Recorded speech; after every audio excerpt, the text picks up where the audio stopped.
Okay. Hey everyone, hope you're all well.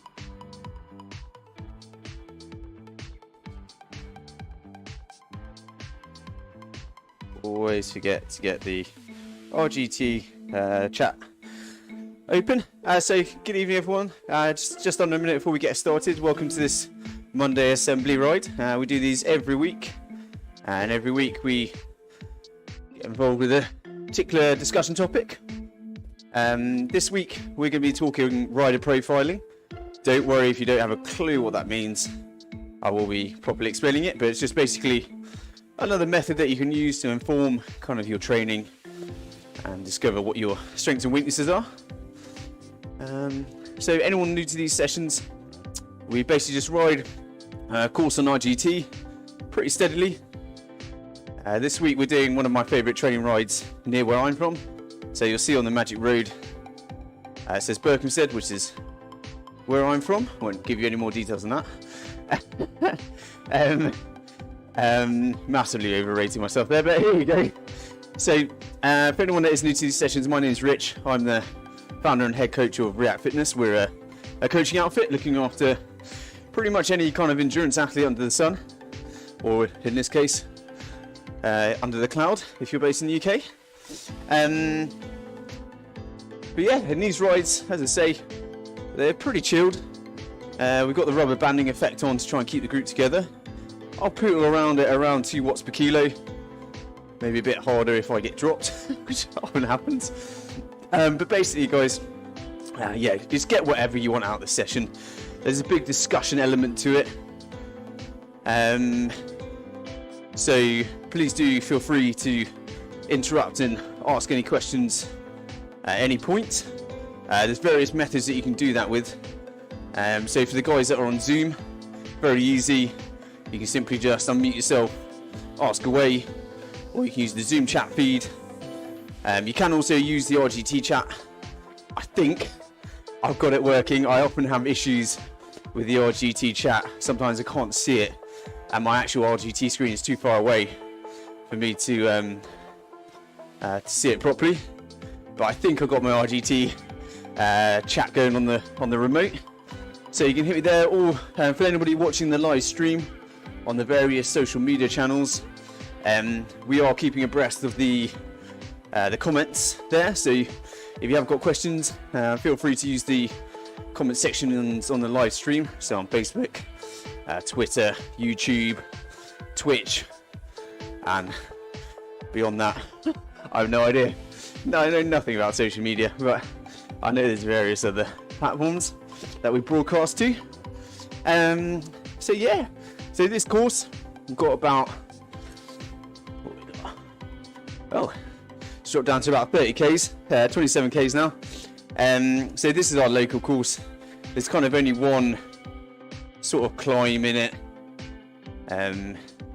Well, 2 really. You've got this little nugget here, then there's a long drag, and then you've got that second sort of red section, which is very short and sharp, and it is as it is in real life.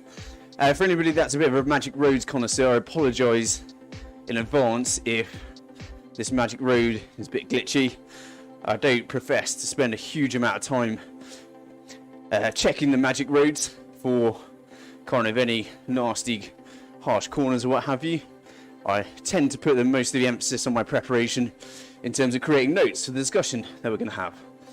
So hopefully you'll forgive me on that one. But yeah, let's get started then, shall we? Before I do so, just very quickly, do have a few sort of little updates and things to mention. So a quick shout out to all of our partners. So you'll see the adverts running across above me. In particular, just a quick shout out to Champneys, who are a luxury health spa who we're going to be running cycling camps with. So we're doing three night camps, and basically you can have an incredibly indulgent stay in a lovely health spa in the Hertfordshire countryside, whilst also learning about cycling, doing some training, and hopefully coming away a better rider as a result. So if you're interested in that, and let's face it, it's kind of how life should be, luxury luxury treatment alongside some good training. Head to our website, to the RIAK online page. There's a link to all the detail in the partners section, sort of midway down.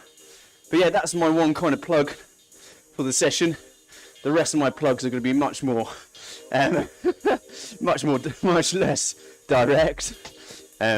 Let's see if you can pick them out in amongst the discussion. I know one of them definitely direct, so no points for that one.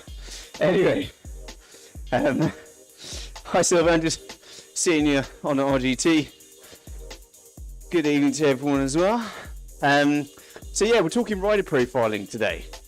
So what on earth does that mean? Well, basically, it's a way of working out what your strengths and weaknesses are, and then using that information to inform your approach to training. I thought this would be a good topic, following on from last week's talk about how to create a basic training plan. Just adding a bit more meat to the bones there, maybe? I don't know, hopefully. But a lot of what we're going to talk about, particularly for those guys that come to these sessions regularly, a lot of it will seem familiar. And it is, and it should be really. It's kind of just approaching things from a slightly different angle, perhaps. But a lot of things, like when we're talking about training zones, peak powers, etc., a lot of that should be familiar to many of you. But this is basically just another piece of the training puzzle, and it all interrelates with a number of other concepts we discussed. And the hope is that over time, kind of give you guys a pretty well-rounded knowledge. But as always, guys, do feel free to ask questions. Various channels, various methods that I talked about. And then just looking at the ad that I've just seen above, actually, there's one other thing. This is a semi-plug, because basically we run a number of free sessions. This Monday night session is just one. Tuesday we have a strength workshop session, strength and conditioning session, and we're moving on to a new series. So strength and conditioning is often one of the hardest things to get cyclists in particular to do. So our new series, guys, might be of interest if you aren't a big fan of strength and conditioning but know you should do it. So they're going to be super short, 30, maybe 40 minutes max. And it's basically, we're going to cut down we generally in our strength sessions we do a lot of coaching. We're going to cut the coaching a little bit and just focus on really good high quality workouts that will balance them and really designed for endurance athletes. So that's just a quick FYI, a quick update. Tuesday night session, moving on to a new series. That's totally free. All the details are on our website, again, on the RIAK online page. Anyway, coming back to rider profiling. As I say, just another piece of the training puzzle, and hopefully will just help you kind of make some decisions about your training. So, how do we build a rider profile? Or really, what is it? And actually, this is the simple part. The complicated part is kind of determining what to do with the results and with the information. And that's usually where someone like myself kind of earns their crusts. Okay, but in essence, what we're talking about is collecting data that will represent your personal best over particular time frames. So on numerous occasions in these sessions, you would have heard me talk about peak powers or critical powers. That's what we're talking about. And what these basically mean is kind of the power that you can put out, the max power that you can put out over particular durations. Okay? So the key ones to remember are your 5-second power, 20-second power, 1-minute power, 5-minute power, 20-minute, and 60-minute. So normally you don't necessarily have to know these off by heart, but you've got 6 powers there, okay? 5-second, 20-second, 1-minute, 5-minute, 20-minute, and 60-minute. Okay, so 6 kind of personal bests to remember. Or not really, you can use training software, and some free forms of software as well, which I'll talk about later. So really what we're looking to do is collect data for each of these time frames, when you're essentially doing a max effort for each of them. So working out what the max power you can do for 5 seconds is, the max power you can do for 20 seconds, 1 minute, etc., etc. So, you know, working out just how good you are over those particular durations. And basically each one of those, I call them peak powers, but you can call them personal bests, critical powers, whatever. Basically each one reflects the development. Each one reflects the development of a particular kind of energy system. Reflects how well developed your body is at producing energy in a particular way. Okay? And this is where the relationship comes in about the different training zones. So if you're used to working in training zones, I'll tell you how these kind of interrelate as well. So hopefully to some of the regular guys, some of this is very familiar. If you're not familiar with any of this terminology, do not worry, guys. As I say, it's simply a case of working out how much power you can produce at 5 seconds, 20 seconds, 1 minute, 5 minute, 20 minute, and 60 minute. Okay, that basically is going to give you a very good profile. It's going to tell you a lot of things, which I'll go into in a bit more depth. All right, so that's really the crux of it. Just knowing what is the max power you can hold for those different time frames. All right, so as I say, each one reflects how good your body is at producing power for different durations. Okay, so if we start with the really fast stuff, we start with your 5 and 20 second powers. That's, if you're using your training zones, that's zone 7, and what we're working here is something called your neuromuscular power. Translates as just the max possible power you can put out. Okay, all right, it's just no more. I don't even need to complicate it any more than that. The hardest sprint you could possibly do, what power can you put out?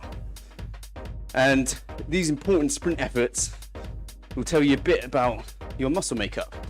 All right, so if you're strong over these short, sharp efforts, it indicates that you have quite a high fast twitch muscle fiber ratio. And as the name suggests, those fast twitch muscle fibers, they're the really explosive ones, the ones that kind of get your legs turning over quickly and really lay down that power. So you're using what's called your phosphocreatine energy system, and that basically, as I say, is explosive power. It's a sort of energy system that power lifters and sprinters use. So hopefully some of that terminology isn't too much. You don't necessarily need to remember any of it. It's just, but I know some people like the science, some people couldn't give 2 ticks, they just want to know how to train better, which is fair enough. But basically, those 5 second and 20 second efforts, they're just basically telling you how good you are at sprinting and how good your body is at producing that power. Okay, so that's 5 and 20 second power. Your 1 minute power sits in what we call zone 6 in those training zones. And this really is a good indicator of what's called your anaerobic capacity. So basically the total amount of work you can do in a purely anaerobic state before you need more aerobic energy production to kind of lend a hand. I'll just repeat that.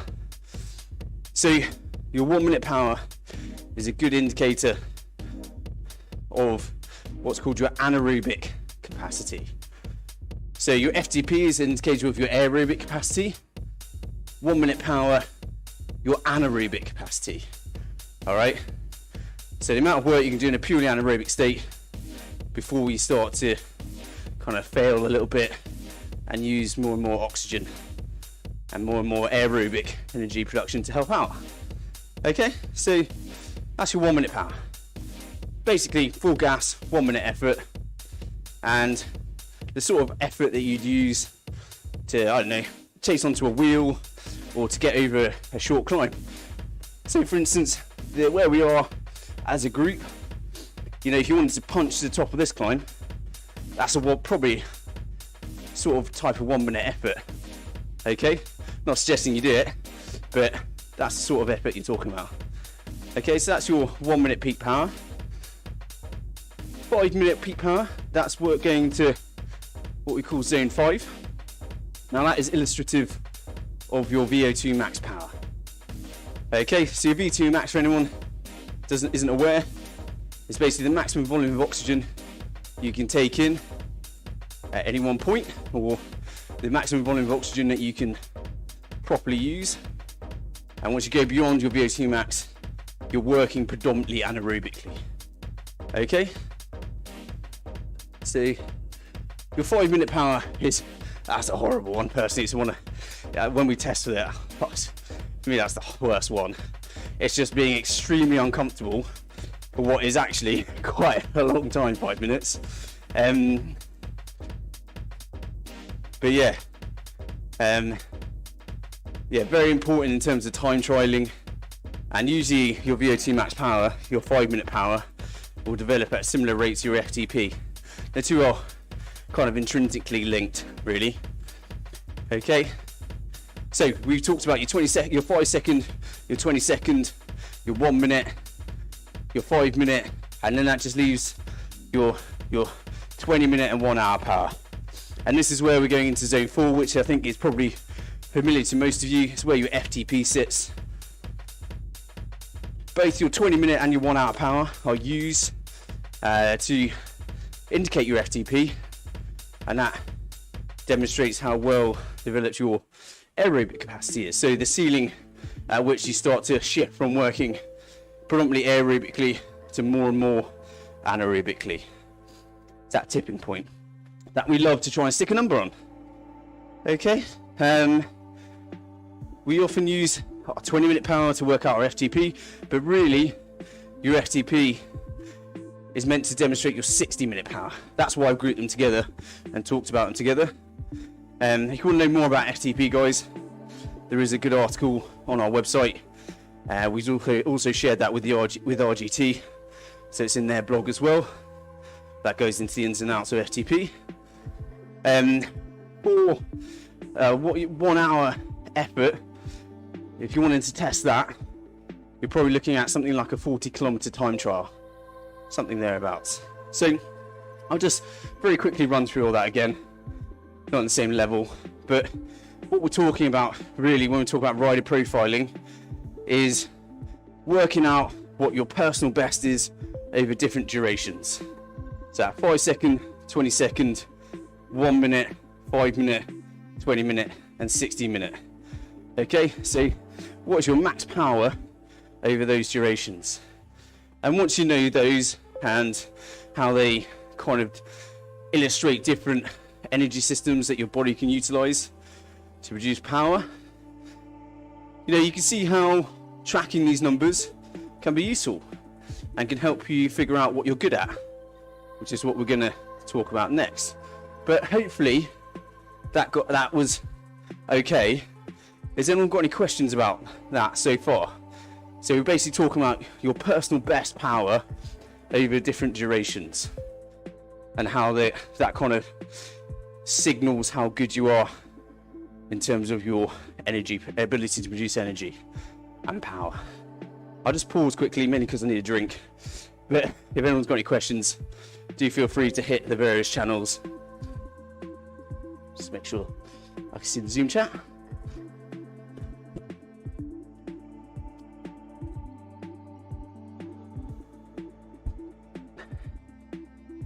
Yeah, of course, mate.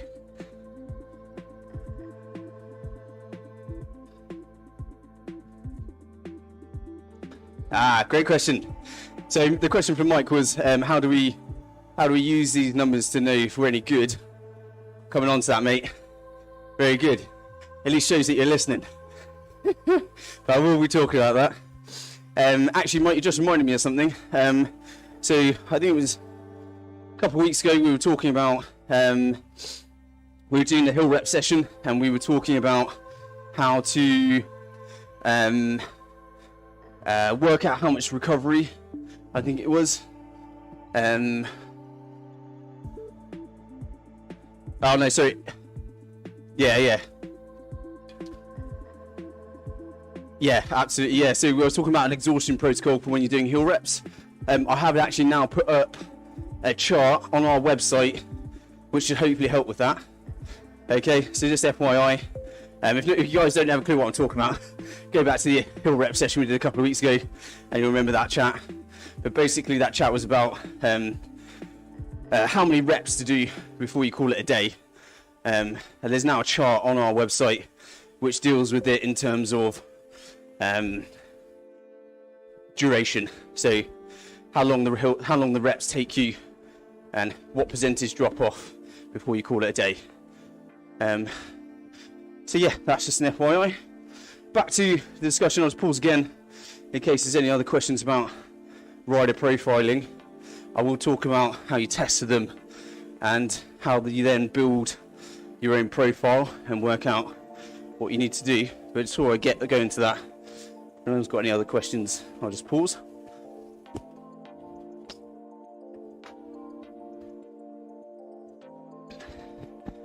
Cool. So at the moment, just trying to remember where we are on the course.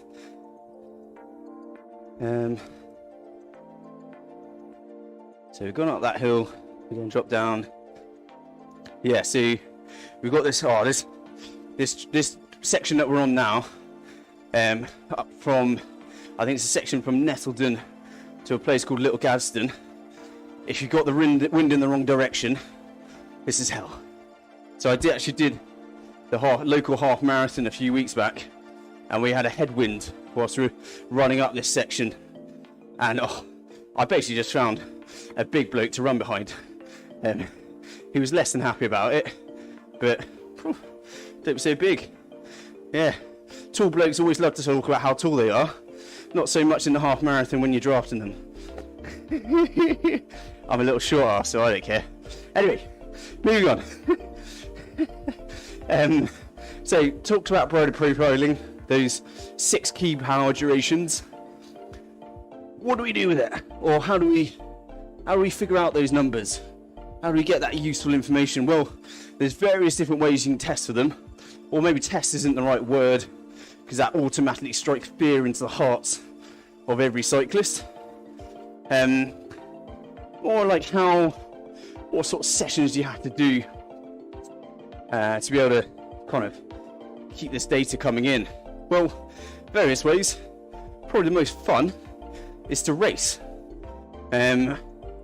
E-racing is obviously the example that we'll use because we're on RGT and they've got a fantastic racing platform. But it's probably the most fun way of collating this data. The only problem is you need a real wide range of races to be able to properly test these powers to their max. So you need to do crit races, time trials, long road races over an hour, to really kind of be able to collate this data, which is fine. But obviously you have to be pretty dedicated in order to do that much racing. An alternative would be to do performance testing. This is what we do with our athletes. So we look after a squad of triathletes in particular, and we've got some very good cyclists as well. But basically we test our athletes. We test for all these powers in one session. It's brutal, absolutely brutal. The amount of bailing you get the morning of, it's just fantastic. Obviously a lot of it was legitimate reasons, some less questionable. But yeah, performance testing is another way.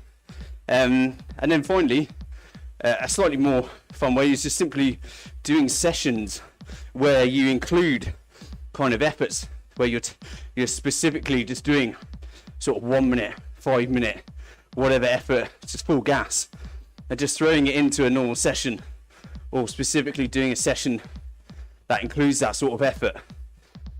Okay, so you've got those 3 ways. So ideally, you would do all 3. So you'd race regularly, test semi-regularly, sort of every 12 weeks or so, and then pepper your plan between testing sessions with those standalone workouts I was talking about.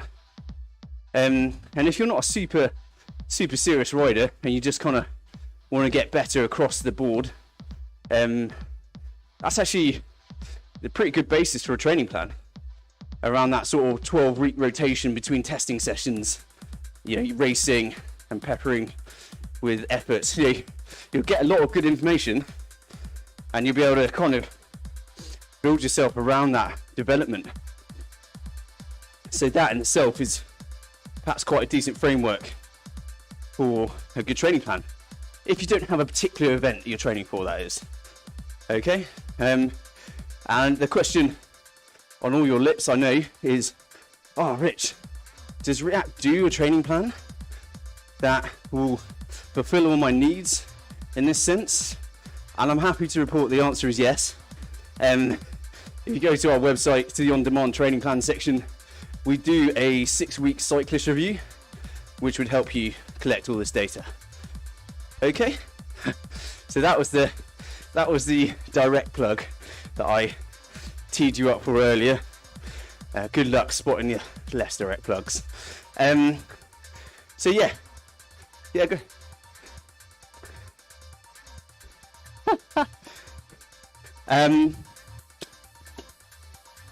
Question from Matt was, when's the next performance testing session? It's in May. The exact date I can't remember. I think that towards the back end of May.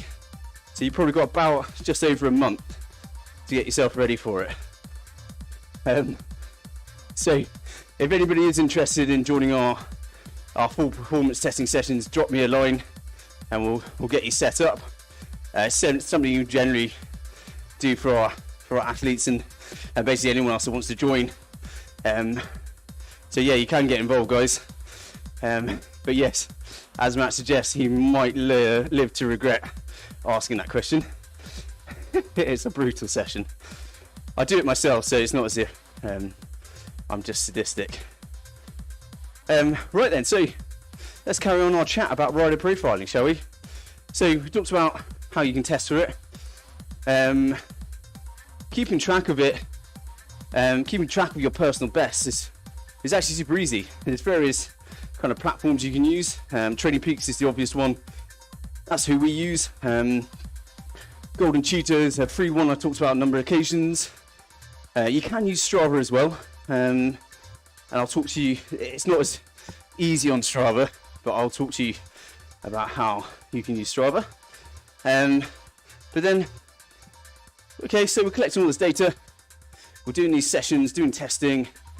How do we use it? Well, it's all right collecting that data, I guess, but keeping track of the personal bests and wanting to improve them all. But what do you do? How do you know they represent a strength or a weakness, which is coming back to Mike's question.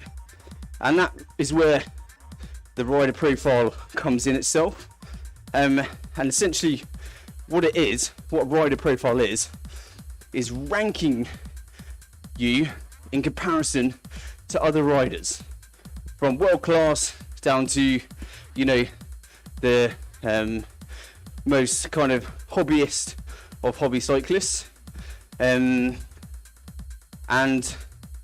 basically this ranking compares your watts per kilo in each of those kind of key powers, each of those peak powers, and compares you to thousands and thousands of data sets. And this basically enables you to see where you stack up. So I'll show you an example. Hopefully this will work. So this is an example. This is taken from a piece of software that we use called WKO5, which is created by the brain trust at Training Peaks. But basically what this does is it just puts it in tabular form, takes all that data and just kind of shows you how the rider stacks up. So for this rider, we can see they're very good at FTP. Don't worry if you can't see this chart very well, guys. It's just, you know, you can see the bars and you can see, I'll talk you through it. So in this case, the rider is very good in terms of FTP. They're a good time trialer. They're good in terms of their 5-minute power. So they've got a pretty well developed VO2 max power. However, you can see proportionally their 1 minute and their 5 second power is proportionally much lower.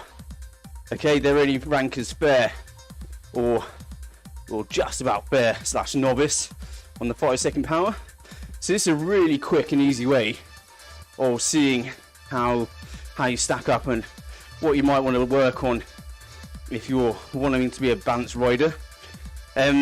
So you can find a chart like this in the dashboard on Training Peaks. I can't remember off the top of my head whether you need premium or not, but if you use Training Peaks, head to your dashboard and then you can find a chart like this. Golden Cheetah has something similar. Strava, as far as I'm aware, doesn't. I had a quick look and they don't do something as kind of simple as this, but I will talk to you about the next step, which is called your power duration curve, which I'll just shift on, is this thing here. Okay, and you can get this in Strava. I think you have to be a paid Strava subscription member. Not the greatest explanation ever, but you have to be a paid member on Strava for this, I think. But this basically takes it a step further. So this is called a power duration curve, or often referred to as a PD curve. And this kind of really opens up your potential analysis. So this might be a step beyond kind of what you guys will be interested in, but at the risk of, I don't want to, that sounds patronizing. So basically, if you want to do a more detailed analysis, this essentially shows you how well you could perform over a variety of durations, not just those key powers.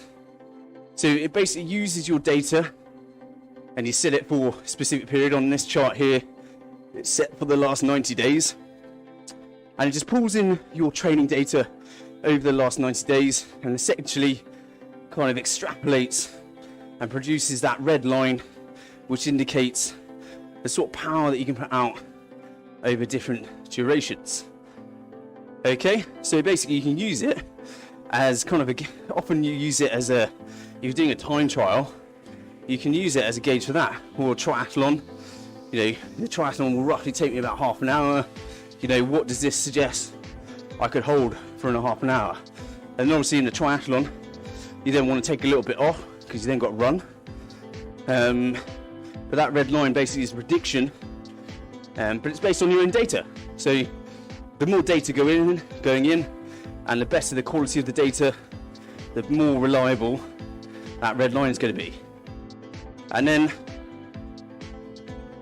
so yeah, again, just a quick one. There's something like this in Training Peaks, in Golden Cheetah, and as I said, Strava does something similar. But then where you have the yellow line peaking above or significantly below, this essentially shows where you have data for that particular duration, and it's telling you something very clear. So here, this athlete is surpassing their predicted power at 20 seconds, but then quite a bit below at 30 seconds. So this might show one or two things. Firstly, it might show that they're really good at sprinting at 20 seconds, but once they get beyond 20 seconds, they really start to suffer, which is why there's that big dip at 30 seconds. But probably more realistically, in this instance, the reason it drops off is because they never do 30-second efforts. They only ever do kind of short 20-second and below type of efforts. And so they don't necessarily have the data for a 30-second effort, but at least that red line is going to show them what they might be able to do. Okay? So that yellow line basically shows you kind of where you surpass, but also can show you kind of where you either don't have data or it indicates an area of weakness. Okay? And you can see that slightly further down the line as you get to sort of 3 hours. This athlete creeps above that red line again, and that indicates more that they've done a recent 3-4 hour workout, which has provided some really good and positive data. Okay, so again, you can use this to inform yourself and really drill down into where you think there might be a black spot in terms of your ability to produce power. So for this athlete, you probably want to throw in a few 30-second efforts just to try and determine whether that depression on the yellow line is due to a lack of data or a real kind of drop off in their ability to resist fatigue. Okay, so I'll get rid of the charts now.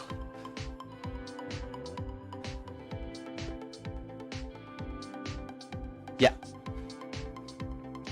So the question from Matt was, if you're running outside without a power meter, where's Strava getting data? So Strava might use an algorithm to kind of guess your your estimated power.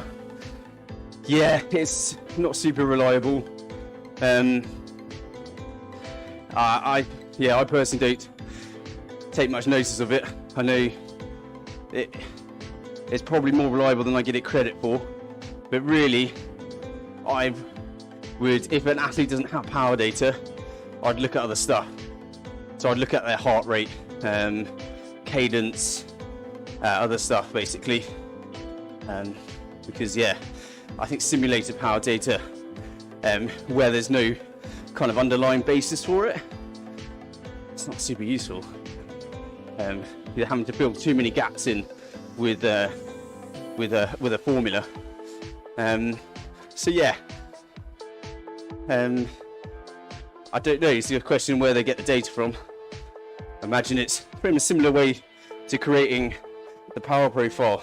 They've got tons of data from other people, and they might just use kind of previous times where you have got power data and then just kind of guesstimate.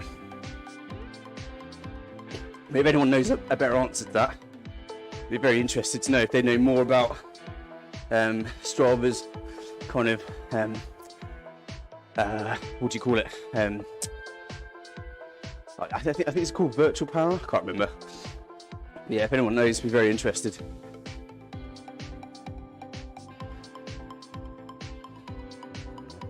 Hi, Sylvan.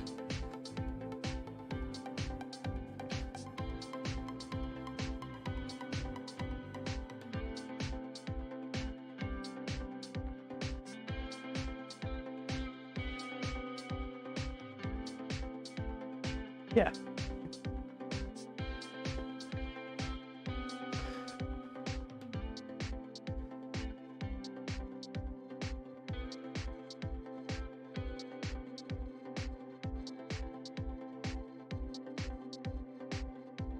Yeah.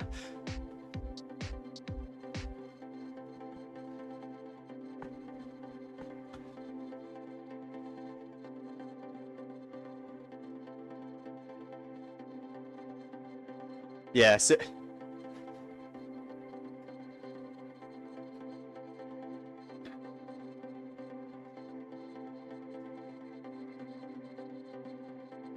yeah, absolutely. Yeah, so Sylvan makes some very good points there. He basically said that the simulated power on Strava, it won't be able to take account of various of different variables, so wind, gradient, etc. properly, because it basically I think what it's saying is it kind of will just kind of look at the speed and the topography and then guesstimate your power and won't take into account other variables, which is a very good point.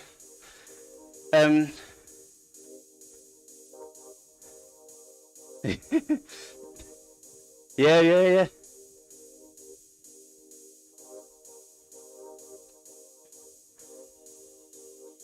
Yeah, absolutely.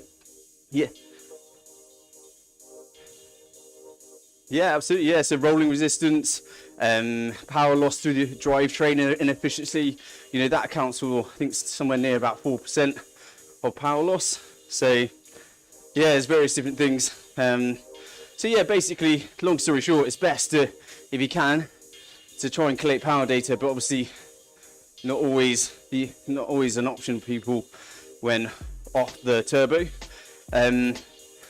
If you remember a session we did a while ago when I talked about the different investments, I do rank a power meter as one of the best investments you can make. And for a lot of the primary reason for that is kind of the stuff that we're talking about tonight. If you're wanting to kind of create a rider profile, you need a decent set of data. So yeah, as I said in that session, power meters these days, they don't cost the earth anymore. So it's worth considering before you buy that aero helmet. Maybe a power meter might be better for your training and see bigger gains. Okay, so coming towards the top of this final little hill on the course. Trying to remember which hill that is actually. Oh, I know. Yeah. It's a nasty little one, that.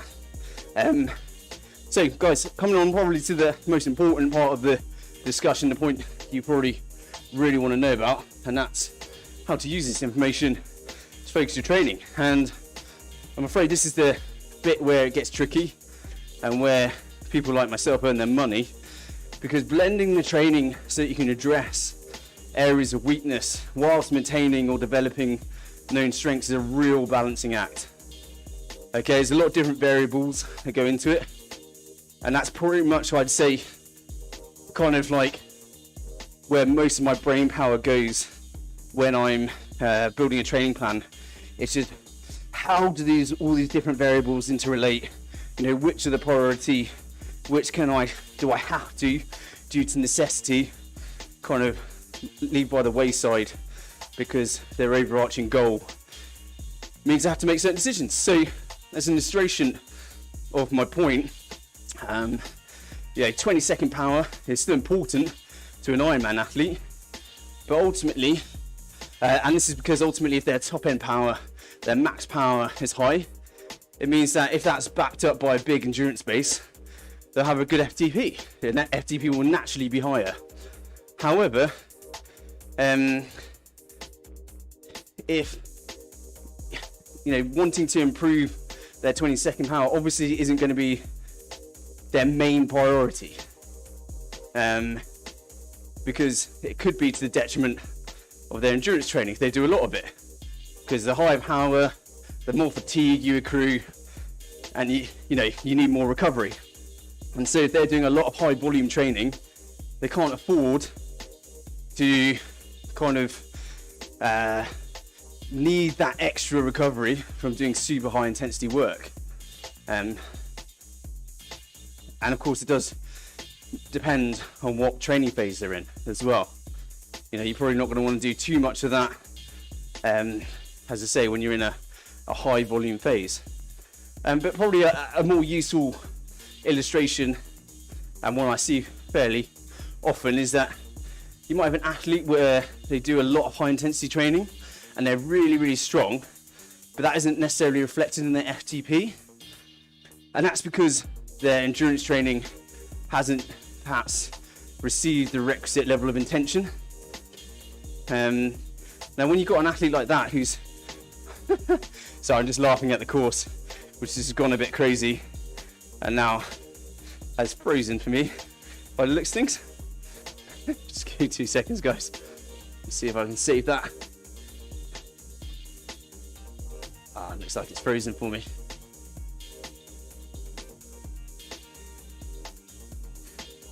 I'll just leave that. Yeah, I'll just leave that be for a second, see if it picks it back up. I don't think anyone desperately needs to see me cycling, so I'm not too worried about it. But yeah, so the example, another illustration, is when you've got someone that's super strong, does a lot of high intensity training, but perhaps doesn't do enough endurance training. And the challenge you have there is, if you do too much endurance training to try and redress the balance, those high power numbers, those short duration powers, that 20-second, 1 minute power, etc., those figures might start to drop off. So you need to do enough to ensure they can maintain that power for longer, but not too much so they lose their edge. And that can be a really tricky scenario to deal with, particularly because there's usually a reason why that athlete isn't doing much base training, because they don't like it. So there you go, that's another variable you have to feed in. They just don't like doing the training. So how do you kind of encourage that whilst they don't like doing it. So yeah, really, how you structure your training to address any indications from these charts that we talked about, it depends ultimately what your goals are. So once you establish what your overarching goal is, or your overarching objective is, then you can start to nail down exactly how much time you spend on your weaknesses and where they sit in your kind of hierarchy of priorities. I guess it also matters, as I indicated earlier, where in the season you are. So if you race a lot, you probably want to hone in on those weaknesses in the off season, and so that when you're in the building phase towards an event, you know, you're not having to compromise that build. You can just focus on your event. Let's see if I can get this going again. We'll see. For the regular amateur, to be honest, this approach of focusing on the weaknesses in the off season, it probably wouldn't be too similar for a regular amateur. Really, they'd focus on the higher intensity stuff during the winter whilst it's miserable outside, you know, while still roughly maintaining that 80-20 ratio of low intensity to high intensity training that we talked about in previous sessions. And then as the seasons change and the sun comes out, they'll likely want to do more riding outside and improve that endurance base. And so really, I think there's quite a natural kind of evolution, really. Focus on any weaknesses in the winter, and then as you build to a race or whatever, you start just focus on that. And there's various ways that you can address any weaknesses.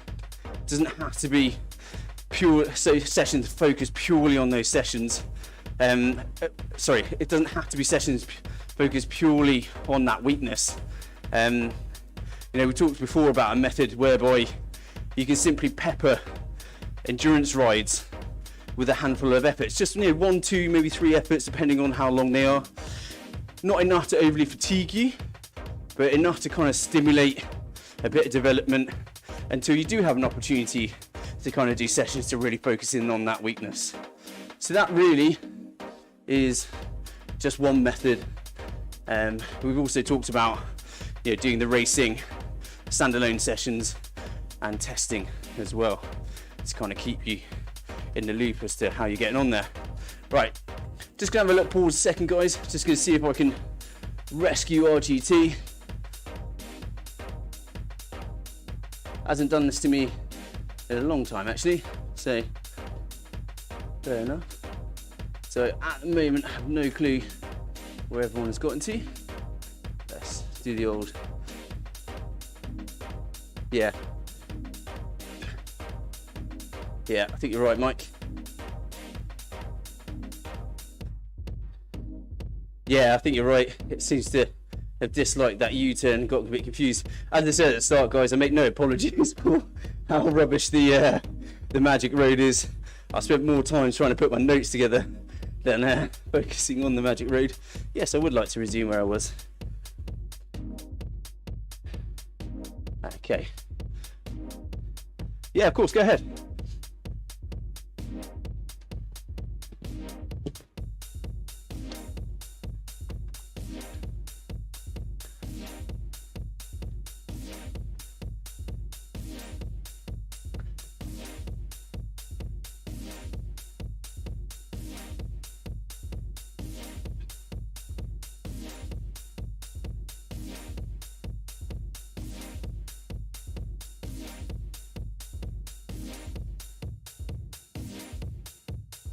Yeah.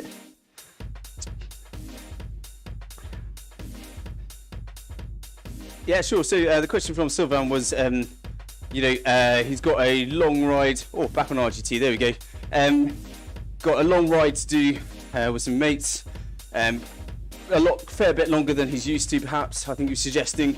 How does he prepare for that? He hasn't got time to kind of build up the base, the endurance fitness. So how does he approach that session? My advice really is make sure it's as fresh as possible. So we sometimes have scenarios like this where athlete really wants to do a race but it's not kind of an important one for them. We haven't built to it. We haven't necessarily kind of built sufficient endurance base for it, but we only really do this with we're properly experienced athletes. But what we will do perhaps with them is we accept that we're gonna go into it undercooked. You know, maybe they've had an injury or something that's prevented them from doing enough base training. So rather than trying to load them up before that event, we'll focus on making sure they're as fresh and ready to go as possible. So, you know, you basically do like a little mini taper. It would be kind of my advice. So lay off the really heavy training beforehand, so that when you get to that ride, you're feeling really good and hopefully you're nicely fueled, hydrated, etc.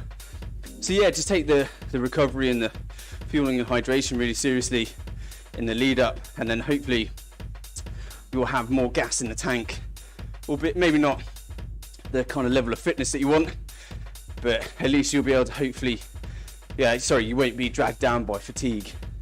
So that would be my advice. Get there as fresh as you can.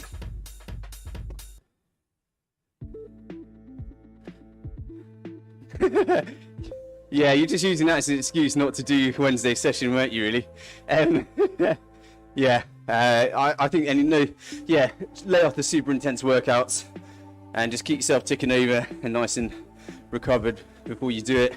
And then when you're on the ride, I would suggest doing everything you can to save energy. So if your mates are a bit stronger or a bit fitter, make them do the work. You know, if they want you to be there for the entire ride, you know, they're going to have to accommodate you.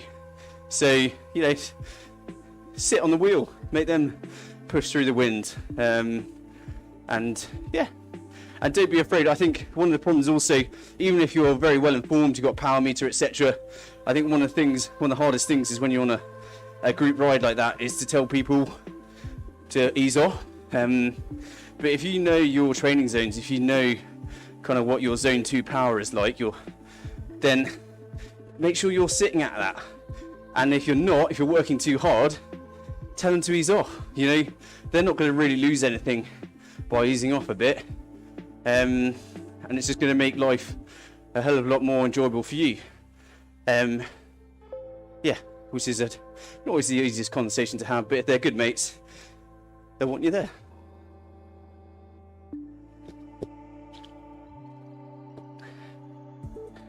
Yeah, exactly. Yeah, sandbag them. Yeah, that's exactly it. They'll be grateful for it secretly. Okay. Right, so what time? I've got just about 8 minutes left until I'll disappear. So just any other questions? Doesn't necessarily have to be about rider profiling, but any other training questions, feel free to ask. But hopefully you got the gist of what I was trying to say. I'll just quickly kind of give a little summary. So when we started off the session, we were talking about kind of what a profile is, and we talked about those key power durations. You know, working out your max power for 5 seconds, 20 seconds, 1 minute, 5 minute, 20 minute, and 1 hour. Those 6 key power durations. You know, what kind of power can you hold over those time frames? There's various ways you can test for them. The 3 kind of key ones are racing, standalone workouts where you focus in on trying to do a max effort for that particular duration, and then performance testing as well. And I made the point that you can actually build quite a decent training plan around that rotation. So if you test every 12 weeks, race pretty regularly, and then put in sort of standalone workouts focusing on particular power durations, you know, that's quite a reasonable framework. We, as I said at the time though, we actually do an on-demand training plan which you could use instead. And then once you know how to test, how to collate that data, you just go about starting to build it, and you can piece it all together using the various platforms, Training Peaks, Golden Cheetah, Strava, and I showed you that chart which shows you your rider profile, which compares you to thousands of other riders and how you rank in amongst them all, and that will just show you kind of proportionally where you are for each of those key powers, and the ones where you're perhaps a bit lower than the others are weaknesses and areas to work on. And then finally I spoke about how to use that training, and that I said was the kind of more complex part, because you've got so many different variables feeding into it. Who the athlete is, their likes, dislikes, the phase they are in their training, you know, what is their ultimate goal, what is the event or the thing that you're trying to achieve, how important are those weaknesses in the scheme of things. And then once you've got all those variables, only then can you start to blend the training to kind of to whatever degree you have available to try and address those weaknesses. And there's various different methods of doing that. Obviously not going to give all of those away, but I did just mention one easy one, where if you've got a big endurance focus, you can, but then you're not so good at the short duration stuff, you can just pepper endurance rides with a handful of efforts. Not enough so that you really feel it and you're knackered, but just enough that you kind of stimulate a bit of muscle development, a bit of anaerobic development. So that's pretty much what we covered this evening. Hopefully you found that interesting and useful. As I say, it should support the session we did last week about building a basic training plan. And hopefully some of it is starting to sound familiar from when we talked about training zones and different energy systems, etc. Hopefully some of that's starting to become familiar. So yeah, got just about 4 minutes, so I'll invite you to ask any last questions you might have before I duck off.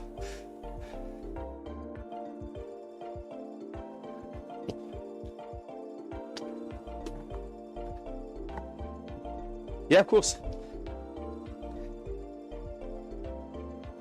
Yeah.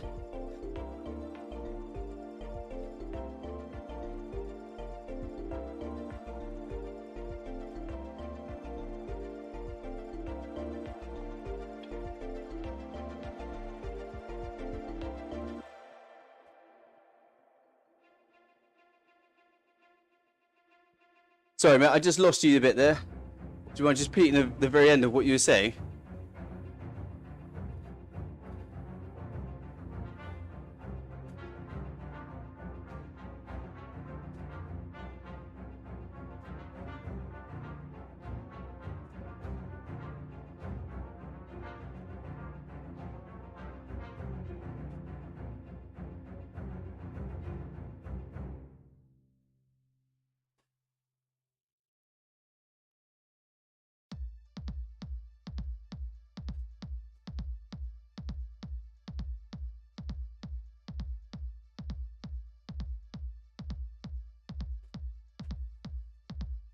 What was it that was doing that? Sorry, Sylvan, you just broke up for me a little bit.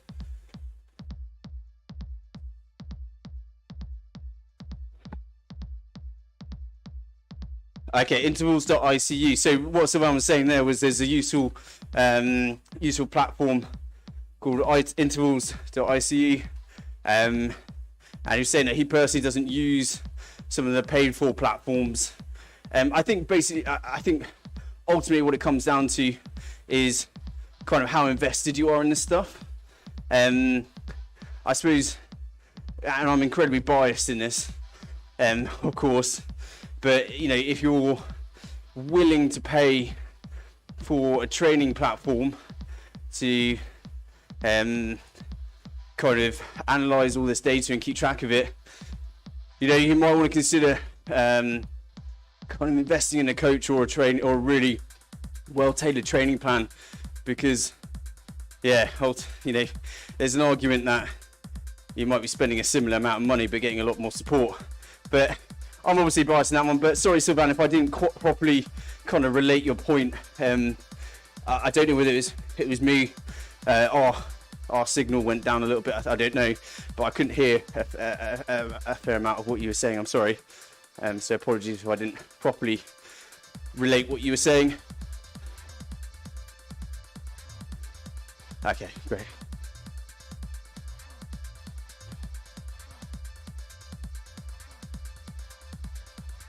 Yeah.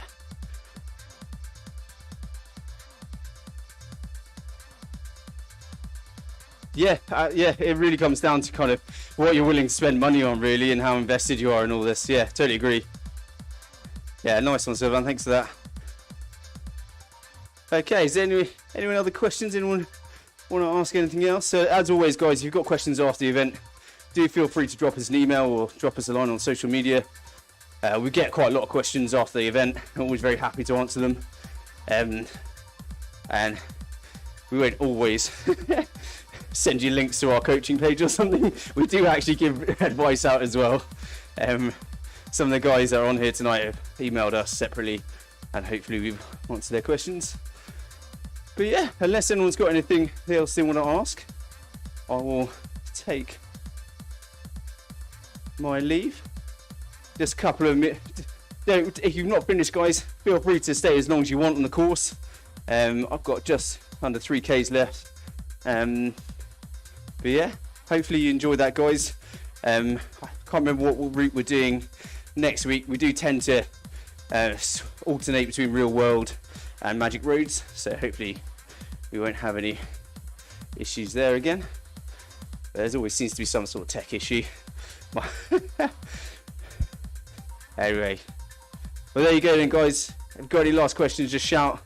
Otherwise, I will hop off.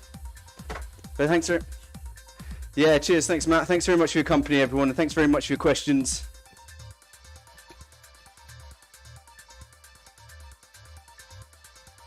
Cheers, mate.